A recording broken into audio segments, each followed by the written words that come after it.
இப்போ ஒரு போட்டி உனக்கு. ஐயோ எனக்கு பரிசே வேண்டாம் வாங்க. பரிசுல இல்ல, சோறு கிடைச்சா போதும். ஒரு சின்ன சோறு மட்டும் கிடைச்சா ஒரு போதும். சின்ன கேள்வி. என் வீட்டுக்கார மாதிரி தான் கோவமா இருந்ததுன்னு வச்சுக்கேன், 4 பூவை பொறிச்சிட்டு போய் இப்படின்னு சொன்னேன்னு வச்சுக்கேன், காமிச்சுன்னா மயக்கம் போட்டு கீழே விழுந்துருக்கேன். பீன்ஸ் அக்கா, தட்டைக்காய் தங்கச்சி, இதாரு இது சின்ன தங்கச்சி. ஒரு சின்ன தங்கச்சியா? மொத்தம் எத்தனை பேர் அக்கா தங்கச்சிகள்? அது இருப்பாங்க ஒரு 10-15 பேர். 10-15 இருக்காங்களா? இன்னைக்கு வந்து காய்கறி பழங்க கீரைன்னு கலக்கலான அறுவடை பண்ண போகிறேங்க. முதல்ல சாம்பார் காயிலிருந்து இன்னைக்கு அறுவடை ஆரம்பிக்க போகிறேன். முதல்ல முருங்கைக்காய் பொரிச்சிக்கலாங்க. முருங்கைக்காய் தான் முக்கியமானது சாம்பாருக்கு, அப்போ தான் டேஸ்ட்டாக இருக்குங்க சாம்பார். ஆமாம், நேற்றுக்கு ஒரு சட்டி நிறைய முருங்கைக்காய் பொரியல் பண்ணி வச்சுருந்தല്ലോ. ஆமாம், அதெல்லாம் என்னாச்சு? அதான் தின்னு போட்டேன். ஓ, அதுக்கு முழுசாக அதை தின்னு போட்டு தான் நாக்கில் புண்ணு நனைஞ்சிட்டு இருக்கிறியா? அது 3 நாளாக புண்ணு இருக்குது.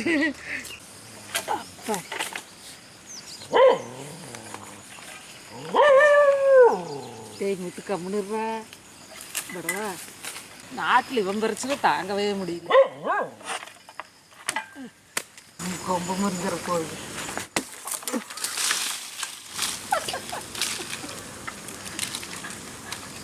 பார்த்துக்க, இப்போ நான் கொம்பு முறிச்சிருந்தேன்னு வச்சுக்கேன், அது டைவர்ஸ் வரைக்கும் போயிருக்கு.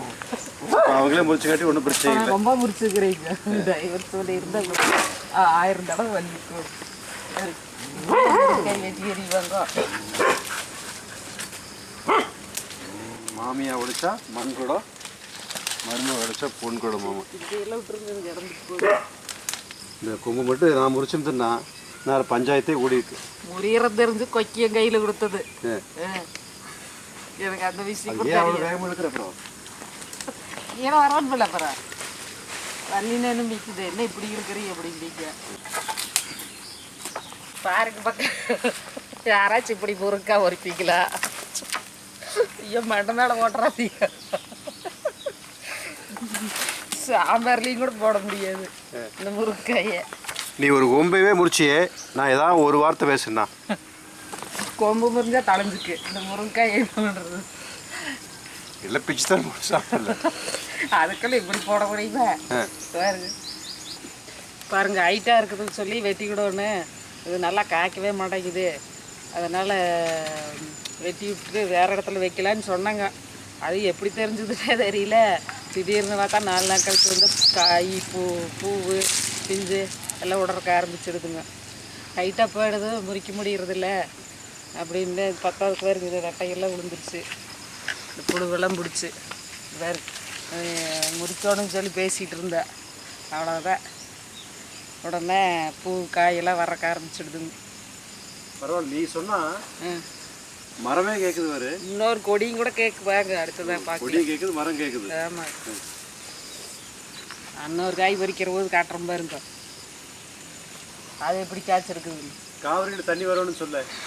காவிரியில் இது நான் வச்ச செடி, அதனால சொன்னால் கேட்குது. பாருங்கள், சாம்பார் வெள்ளரி பறிக்க போகிறேன். இந்த சாம்பார் வெள்ளரிட்டு எங்கள் வீட்டுக்காரர் பச்சையாக இருக்கிற போது சாம்பார் வெள்ளரின்னு தெரியாமல் அது வெள்ளரிக்காய் பிடிக்கி வெள்ளரிக்காய் பிடிச்சிருக்குது, பறிச்சுட்டு வா நேரம். நானும் பறிச்சுட்டு போய் தின்னு பார்க்குறேன். ஊழா கசப்படிக்குதுங்க. அப்புறம் சொல்லாமல் கொள்ளாமல் அவர்கிட்ட கொண்டு போய் கொடுத்து சாப்பிடுங்க சூப்பராக இருக்குதுன்னு கொடுத்துட்டேன். அப்புறம் அதுக்கப்புறம் தின்னு பார்த்துட்டு அப்புறம் நீ அதெல்லாம் கேட்டுருக்காங்களா கதையை? அப்புறம் நீங்கள் இது என்னன்றது? இது சாம்பார் வெள்ளரிங்க. பாருங்க, நல்ல கலர், மஞ்சள் கலரில் எப்படி இருக்குதுன்னு. இது தெரியாமல் தான் பிஞ்சை பிடுங்கிட்டு வந்து சாப்பிடுங்க. இது எல்லாமே தனப்போல முளைச்ச செடி தானுங்க. இன்னொன்று பூசணிக்காயும் இருக்குது பாருங்க. இங்கே அது எங்கே தனப்போல முளைச்சது? நான் போட்டேன். எனக்கு தவா போடுவாங்க. அதில் தனப்போலெல்லாம் முளைக்கலைங்க, நான் போட்டுங்க, விதை போட்டுங்க. எம்ஜிஆர் ஹாஸ்பிட்டல் வரலன்னு சொல்லி போட்டுதுங்க. ஊரா சொல்லிட்டு இருக்க தனப்போல் முளைச்சதுன்னு. தனப்போல தான் முளைச்சது, நானே பார்த்தேன். தனப்போல் முளைச்சது இப்போ நீங்கள் பார்த்தியா? ஆமாம், அங்கே விதையை போட்டதுனால முளைச்சது. அது எப்படி இப்படி போடுவீங்களா விதைய? அரசாணிக்காய், அப்படியே வெள்ளம் தூவி விட்டேன். பாவக்காய், கடலக்காய், சரி எல்லாம் முளைக்குன்னு சொல்லி எல்லாத்தையும் தூவி விட்டேன். பரவாயில்ல கூட்டுக்கு ஒரு பூசணிக்காய் கிடச்சிருக்குங்க. அதையும் பொறிச்சிக்கலாம். கொடுக்கணும், கொண்டா கொடுப்பீங்க இதான் குடிங்க. பூரா வேலைக்கு செய்கிற பூரா நான் ஒருத்தர் கொடுக்கணுமா? சரி நடக்க போல அடுத்தது அங்கே போய் சொல்லுங்க யாருக்கு கொடுக்குறது. விதையும் நடல, தண்ணி மூடல, களையும் வெட்டல, காலை பூச்சி விரட்டியும் அடிக்கல. களை கேளுங்க, 4 நாளைக்கு முன்னாடி யார் இந்த இதில் பூரா களை விடுங்கனாங்கன்னு பாருங்க. குட்டி குட்டியாக பாவக்காயும் வந்துருச்சு இதுக்குள்ளேயே.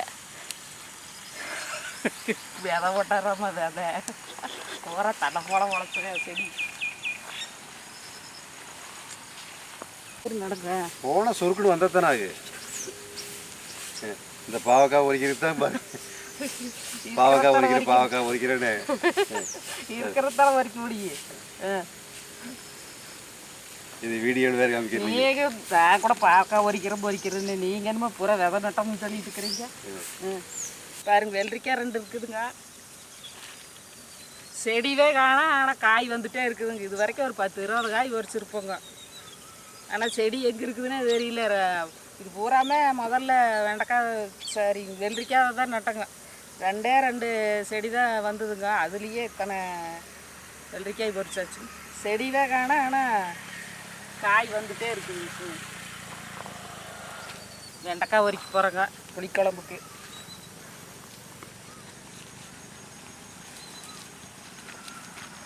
பாருங்க வெண்டைக்காய் இன்னும் பொறிக்கலையா? வெள்ளரிக்காய் பறிச்சிட்டு இருந்தேன். இந்த 2 வெள்ளரிக்காய் பொறிக்க 1 மணி நேரமா? நீங்களும் வரட்டுருந்த. ஏன்னா வெண்டைக்காய் வரைக்கிற தப்பிச்சுக்கிறீங்களா? யாரு? வெண்டைக்காய் வரிச்சா கையிலெல்லாம் புண்ணு வந்துருங்க. வெண்டைக்காய் சாப்பிட்றப்ப நல்லா இருக்குதா? அதைத்தான் நானும் உங்களை கேட்டுக்கிறேன். எத்தனை தடவை வெண்டைக்காய் பொறிச்சு கை புண்ணு வந்துருக்கு உனக்கு? கை பூரா புண்ணு தான் பாருக்குது. அது புண்ணா? இந்த 2 வெண்டைக்காய் பொறிச்சோன்னா உனக்கு கை பூரா புண்ணாயிடுச்சு. இன்னைக்கு முந்தா நேரத்து பறிச்சுங்களா? பாருங்க இருக்கிறதே 4 வெண்டைக்காய். இந்த 4 வெண்டைக்காய் பிடிக்கிறதுக்கு கை ஊற பொண்ணு வந்துருச்சு. அது எதுவும் கதைங்க. நான் எனக்கு காலையில் டவுட்டாக இருந்தது, வாங்க வீடியோக்கு போகலான்னு சொல்லிக்கிட்டு இருந்தியா? இந்த வெண்டைக்காய் பொறிக்கிறதுக்கு தான் வீடியோக்குள்ளே போகலான்னு சொல்லுது நீ. அப்புறம் எப்படி கூப்பிட்டு வர வீடியோ எடுக்கிறேன்னா தான் வர்றீங்க. மற்ற நேரத்துலாம் நான் தானே களம் வெட்டுறேன். சொத்தையாக இருக்குது வெண்டைக்காய்.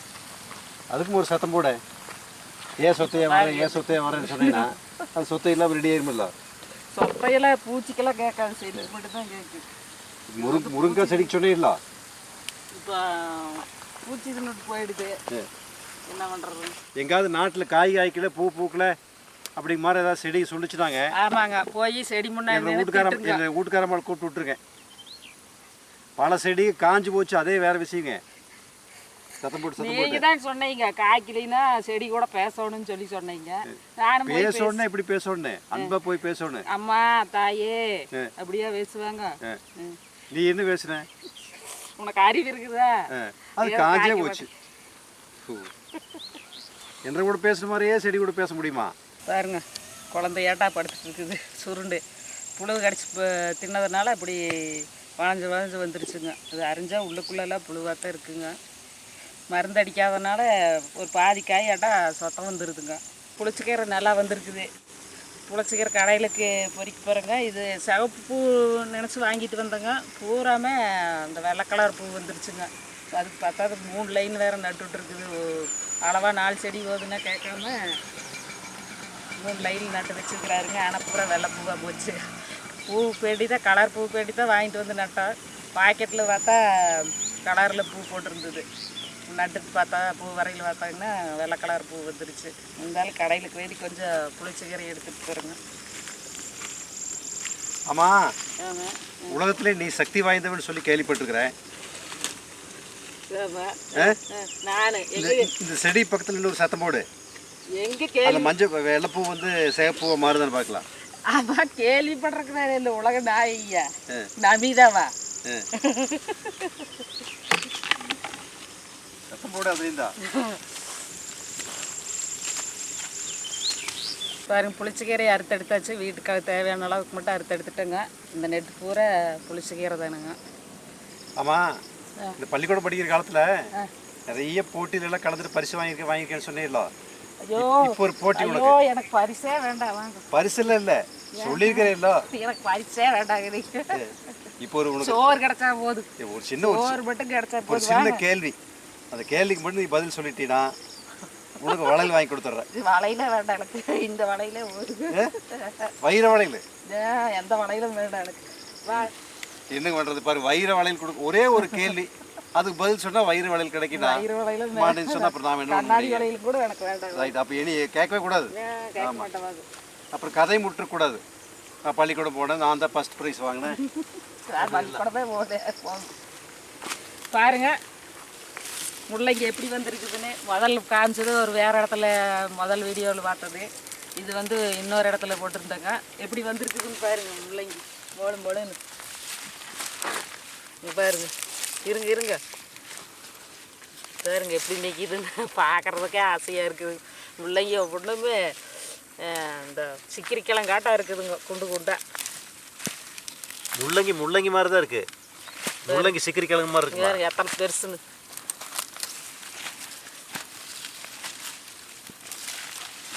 சரி, அந்த கேள்வி நான் கேட்டுறேன். எந்த பதில் தெரியுதா இல்லையா? ரெண்டாவது சமாச்சாரம், முள்ளங்கின்னு எப்படி பேர் வந்தது? முள்ளங்கின்னு எப்படி பெஞ்சா தெரியலையே. தெரிஞ்ச சொல்லுங்க பார்க்கலாம். எனக்கு தெரியாதுங்கிறது எல்லாத்துக்குமே தெரியும். தெரியாத என்கிட்ட கேட்டுறது.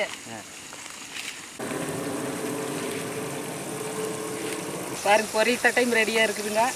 இது முதல்லையே ஒரு லைன் வச்சு விட்டா அதில் ஒரு 5-6 செடி மட்டும்தான் முளைச்சிதுங்க. அதில் இப்போ காய் முதல் முறையாக வந்திருக்குது. காயை பொரியல் தட்டை பொரிக்கலாங்க. பொரியல் தட்டை பொரிக்கிற போது பொரியல் தட்டை பொரித்து பொரியல் பண்ணலாங்க. பொரியல் பண்ணி என்ன ஒன்று, தட்டைக்காய் பொரிக்கிற போது செடியிலெல்லாம் கொழுந்தோடி இருக்கு. அப்படி கொழுந்தி கை கிள்ளி விட்டுரு. ஆமாம், நான் தான் காய் வருது. எங்கே கிள்ளி விட்டு வருது? களை வெட்டுன்னு போதெல்லாம் வருது. கொடி ஓடி மாஞ்செடிக்கெல்லாம் கொடி அடிக்கு வருது. 4 நாள் வரல.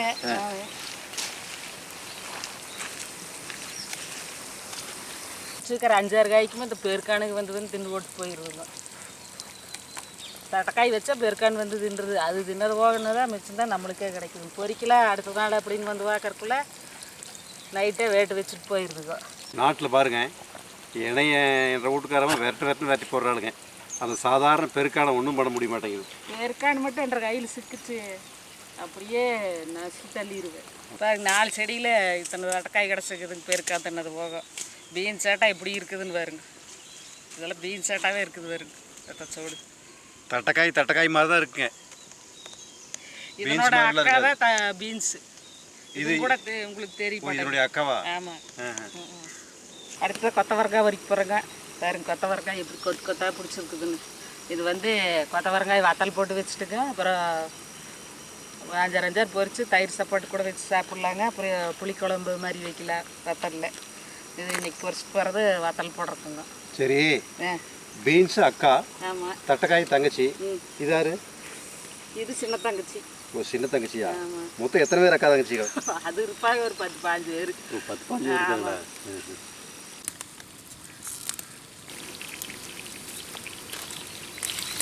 பாருங்க கொத்தவரக்காய் பத்திரமா தான் பொரிக்கணுங்க. செடியை இப்படின்னு இழுத்தோம்னா அப்படியே வேரோடு வந்துருங்க. வேர் ரொம்ப ஓடாமல் அப்படியே இருக்குங்க. ஒன்று வேரோடு வந்துடும், இல்லைன்னா முறிஞ்சு போங்க. அதனால ஒரு கையில் பிடிச்சிட்டு தான் பொரிக்கணுங்க. இல்லைன்னா இப்படி திரி எடுக்கணும். ஸ்கூலில் வாதியார் பசங்களை ஒரு கையில் பிடிச்சிட்டு இன்னொரு கையில் விளாறு எடுத்துகிட்டு வீசுவாங்க. அது மாதிரி நீ என்ன சொல்கிறீங்கன்னா கொத்தவரக்காய் செடி ஒரு கையில் பிடிச்சிட்டு இன்னொரு கையில் பிடுங்கணுங்கிற. ஆமாம், இது ஓடியெல்லாம் போகாது, வேரோடு வந்து. அதாவது இப்படின்னு வச்சுக்குவேன், இப்படி பிடிச்சிட்டு இப்படி. எங்கே எனக்கு ஒன்றும் கிடைக்க மாட்டேங்குது. உங்களுக்கு கிடைக்காத இடத்துல தான் நான் கொண்டு வந்துருக்கேன். நான் இவனையே கிடைச்சதுன்னா அப்புறம் நம்மளுக்கு இது சிக்கலாக போயிருமில்ல. ரொம்ப எச்சரிக்கையாக தான் இருக்கிறீங்க. எத்தனை நாளைக்கு அப்படியே இருக்க முடியும்? கொத்தவரக்காய் பிடிங்கியாச்சா இல்லையா? வள நின்று நாயம் பறிச்சுட்டு இருக்கிறேன். கொத்தவரங்காய் பறிக்கிறியா? பாருங்க கொத்தவரங்காய் எத்தணும். பாருங்க கொத்தவரங்காய் எத்தனை வந்துருக்குதுன்னு. இதை கொண்டு போய்ங்க பாதி ஏக்காடு உப்பு போட்டு வேக வச்சு காய வச்சு எடுத்து வச்சுட்டோன்னாங்க. புளிக்குழம்பு வைக்கலாங்க. அப்புறம் எண்ணெயில் போட்டு வறுத்து தயிர் சாப்பாட்டுக்கெல்லாம் வச்சு சாப்பிட்டோன்னா ரொம்ப அருமையாக இருக்குங்க. அப்படி தான் பண்ணுவியா இல்லை ஃப்ரிட்ஜில் வைப்பியா? முடிந்தால் நான் ஃப்ரிட்ஜை யூஸ் பண்ணுறது இல்லை. அப்படியா? அப்போ வாழ்க்கையில் பெரிய சந்தோஷங்க. அப்படியெல்லாம் ஃப்ரிட்ஜுக்கெல்லாம் விட முடியாது. ஃப்ரிட்ஜ் இல்லாமல் ஃப்ரிட்ஜை நானுமே அப்படியே சரி பிரிக்க முடியாது. இருங்க ஃப்ரிட்ஜும் நானுமே இப்படி இருக்கு சொல்கிறேன். இதையே இன்னைக்கு கொண்டு போய் உங்களுக்கு பூராத்தையுமே இன்னைக்கே சமைச்சு கொடுக்குறேன். இன்னைக்கு பொரிச்ச காய் பூரா சாப்பிடாம எந்திரிக்கக்கூடாது. ஃப்ரிட்ஜில் வைக்கிறேன்னு சொல்கிறீங்களா? ஆமாம் சரி. நீ பூரா பாட்டு எந்திரிக்கணும். ரைட். இது நல்லா காய வச்சு இதையும் இல்லை எல்லாத்தையுமே செஞ்சு தர போகிறேன். பொரிச்சுக்கிற காய் பூரா இன்னைக்கே செஞ்சு கொடுத்து எந்திரிக்கணும். சரி. அந்த நீ சமையல் பண்ணுறதையும் வீடியோ எடுத்து போட்டுரு, நான் சாப்பிட்றதையும் வீடியோ எடுத்து போட்டுருல. சரியா? சரி. உங்களுக்கு சமையல் பண்ணுறது ரொம்ப சிரமமாக இருக்குதுல்ல? ஆமாம். நம்மால் வர ஏன் என்ன சொல்லியிருக்காருன்னா, ஒரு தோட்டத்துக்குள்ளே போனீங்கன்னா ஒருவேளை சாப்பாடாவது பழங்களையுமே காய்களையும் சாப்பிடணும் அப்படின்ட்டு இருக்காரு. போய் அடுப்பு கூட்டி சமையல் பண்ணுற வேலையெல்லாம் வேணான்னு இருக்காரு. இப்போ அதனால் என்ன பண்ணுறேன்னா, இன்றைக்கி மத்தியானம் சாப்பாடு பப்பாளி பழம் குடி.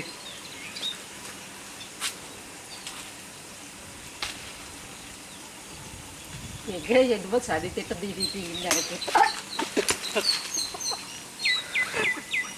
நல்ல வேலை பல்லு மேலே ஓட்டுருவீங்களோன்னு நினச்சேன். ஒன்று தான் இருக்குது. பரவாயில்ல. இதே தாச்சு. பாருங்க ஒரே ஒரு மாங்காய் இருக்குது. இதை பொரிச்சு போகிறேங்க. 5 மாங்காய் இருந்ததுங்க. எல்லாம் ஏதோ ஆட்டை போட்டு போயிடுச்சு. எது ஓடிச்சுன்னு தெரியலைங்க. இந்த ஒன்னைவாது உடுங்கிட்டு போனாங்க. பழத்துக்கு கொண்டு போய் வச்சா அங்கேயே விட்டுட்டு அதில் தின்னு ஒழி கிடந்தது.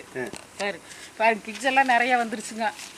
உடனே மாங்காய் சீசனில் நீ மாங்காய் சாப்பிட வேண்டியதுதானுங்க. பாருங்க புதினா கொழுன்னு தளர்த்துக்குது பாருங்க.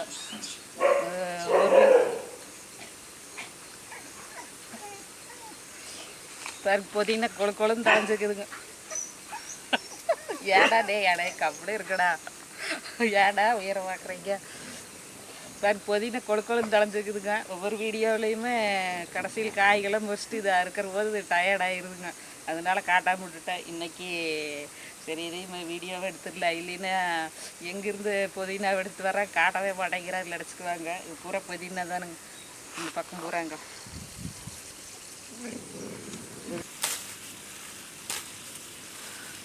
கிள்ளி எடுக்கிறத காட்டிலும் இப்படி அறுத்து எடுத்துட்டோம்னா மறுக்க தளைஞ்சு வந்துகிட்டே இருக்குங்க. பூரா புதினா தான் இங்கே அழகாக இருக்குது பாருங்க. இப்படி தளைஞ்சிருக்குது. மனம் அப்படியே இப்போவே சட்னி செஞ்சு சாப்பிடணும் போல் இருக்குது. பாருங்க நிறைய பேர் கமெண்டில் கேட்டிருந்து கொழும்புச்சுங்கன்னு சொல்லியிருந்தாங்க. பழத்து இருக்குது பாருங்க. இதை பிடிங்கிட்டு போய் ஊறுகாய் போட போகிறேங்க. காய் பொறிச்சுக்கிறேங்க.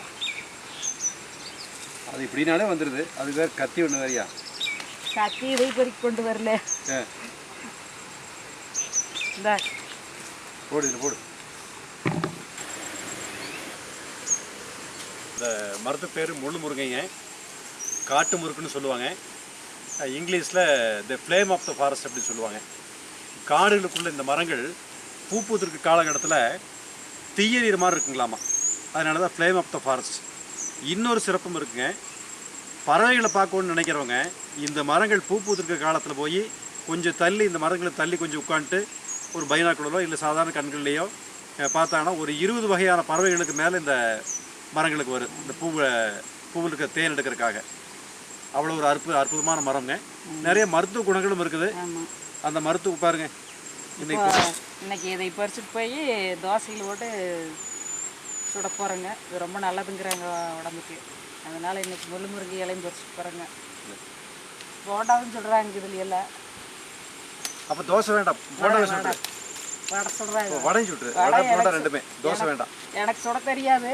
நீங்கள் தான் சொன்னீங்க வடை சுடலான்னு. சரி சுடுற கூறா தனியாக ஆள் சேர்த்துடலாமா? வடை சுடுற மாதிரி ஆள் சேர்த்தோடு. வடை திக்கிற மாதிரி எல்லாம் ஆள் சேர்த்துக்கூடாது. போது மரத்தை மட்டும் அடிச்சிடாத. மரம் பூரா இலையா கிடக்குது. மரம் வேணுமா உங்களுக்கு தோசை வேணுமா? தோசையில் போட போறியா? ஆமாம். இதெல்லாம் உரிச்சு எடுக்கணும் இல்லைங்க. நரம்பையெல்லாம் உரிச்சு எடுத்துட்டு பாருங்க சொரக்காய் உரிக்க போகிறேங்க. சொரக்காய் முடிஞ்சு போச்சு, உடனே அறுத்துட்டுல அப்படின்னு சொன்னாங்க. அது என்ன மாயான்னு தெரியல. அதுக்கப்புறம் 10-20 காய் பறிச்சாச்சுங்க. இப்பவும் காய் வந்துருக்குது. அறுத்துட்டுல சொன்ன பிறகு இத்தனை காய் பிடிச்சிருக்குதுங்க. ஏதோ கடைசி காயின்ட்டு நானும் அறுத்துட்டே இருக்கிறேன். சொரக்காய் மறுபடி காது கேட்டுக்கும் போல தெரியுது. மறுபடியும் காய்ச்சிட்டே இருக்குதுங்க. பலாப்பழம் நல்லா பழுத்து வெடிக்க செஞ்சிருச்சுங்க. இனி அதை பொறிக்க போகிறோம். இது வியட்நாம் பழாங்க. இது 2 வருஷத்துலேயே காப்பு வந்துடுங்க. ஆனால் தண்டு உறுதியாகாமல் அந்த காய் வர்றபோது நம்ம அப்படியே விட்டுறக்கூடாதுங்க. கொஞ்சம் தண்டு உறுதியாக வரைக்கும் நம்ம காய்களெல்லாம் சின்ன சின்ன காயிலேயே பிடிக்க கீழே போட்டுருவோம். இப்போ ஓரளவுக்கு உறுதியாயிடுச்சுங்க. அப்புறம் கீழேயும் காய்ச்சிருக்குதுங்களா, நிலத்துல பட்டுச்சு. அதனால பிரச்சனை இல்லை, அதனால தான் விட்டுட்டோம். பாருங்க வெடுப்பே வந்துருச்சுங்க, பழுத்துருச்சுங்க. பாருங்க வெடிச்சிருச்சு. அதனால் அதே மாதிரி எடுத்து போயிட்டோன்னா பழுத்துக்குங்கிறன்னு இல்லை. கொடி மனோரஞ்சிதம் பார்த்துருப்பீங்க, செடி மனோரஞ்சிதம் பார்த்துருப்பீங்க. இது வந்து மர மனோரஞ்சிதம்ங்க. இது ஸ்பெஷலான பூவுங்க. இந்த வழியில் நான் நடந்தோம்னா நடக்கிறப்போ இந்த மரத்துக்கடி வந்து ஒரு 5 நிமிஷம் நின்றுட்டு போகாமல் இருக்க முடியாது. அப்படி ஒரு மனம்ங்க. ரோம்பு ஸ்ப்ரேவெல்லாம் வேண்டியது இல்லைங்க. வீட்டில் கொண்டு போய் ஒரே ஒரு பூவை வச்சா போதுங்க. அது வாட தான் அப்படி ஒரு மனம் அடிக்குங்குது. சரியான மனங்க. இந்த ஒரே ஒரு பூவை கொண்டு போய் ரூம்புக்குள்ளே வச்சா ரூம்பு பூரா அவ்வளோ மனம் அடிக்குங்க பூ. இப்போது என் வீட்டுக்கார மாதிரி தான் கோவமாக இருந்ததுன்னு வச்சுக்கேன், 4 பூவை பொறிச்சிட்டு போய் இப்படின்னு சொன்னேன்னு வச்சுக்கேன், காமிச்சுன்னா மயக்கம் போட்டு கீழே விழுந்துருக்கேன். அந்த அளவுக்கு மனம். இப்போ இத்தனை பூ இருக்குது இல்லைங்களா, இத்தனை பூவை இந்த ஏரியாவே கலக்கி எடுத்துருங்க. அப்படி ஒரு மனம்ங்க. ஆமாம், இது எதுக்கு இந்த மரத்தை கொண்டு வந்து இது வச்சுக்க? அதெல்லாம் ஒரு ரோட்டில் வர வெளியில் உள்ள தோட்டத்துக்குள்ளே வந்து பார்க்கறதுக்கா? இது தோட்டத்தில் ஓரத்தில் உள்ளலையே, எங்கேயும் வெளிதான் இருக்குது. போதும் பாருங்க, இன்னைக்கு காய்கறிகளாம் பறிச்சுட்டு வந்துட்டா என்னென்ன காய்கறிகளாம் பறிச்சுக்கிறேன்னு பாருங்க. புளிச்சக்கீரைங்க, புதினா, பூசணிக்காய்ங்க, சாம்பார் வெள்ளரி, சுரக்காய்ங்க, பப்பாளி பழம், முள்ளு முருங்கைங்க, முருங்கைக்காய், பொரியல் தட்டை, வெண்டைக்காய்ங்க, வெள்ளரிக்காய், மாங்காய் ஒன்று, தம்பட்டா வரைங்க, இது என்னது வரமாட்டேங்குது, பாவக்காய்ங்க, இது ஆரஞ்சு பழம், அப்புறம் இது வந்து மரமணம் வரைஞ்சது பூவுங்க, இது அகத்தி பூவு, அப்புறம் முள்ளங்கி, பலாப்பழம். இன்றைக்கி அறுவடையே சூப்பராக முடிச்சிட்டோங்க. இவ்வளோதான் அறுவடை பண்ணி, இன்னும் காய்களாம் இருந்தது, ரொம்ப நேரம் ஆயிடுச்சுங்க. அதனால் கொத்தவரங்காய் எங்கே? கொத்தவரங்காய் பறிச்சோம்ல பாருங்க. கொத்தவரங்காய் எடுத்துகிட்டு வந்துட்டா, முதல்ல எல்லாம் விட்டாச்சு, காட்டுக்குள்ளேயே வச்சுட்டு மறந்துட்டு வந்தாச்சுங்க. அப்புறம் கடைசியாக கொத்தவரங்காய் ஞாபகம் வந்து எடுத்துகிட்டு வந்தாச்சுங்க. இதெல்லாம் கலக்கலாம். இன்றைக்கி காய்கறியெல்லாம் பறிச்சுட்டா உடனே இதெல்லாம் எடுத்துகிட்டு போய் கடைக்கு வீட்டுக்கெல்லாம் எடுத்துகிட்டு அப்புறம் பசங்களுக்கு தர போகிறோங்க.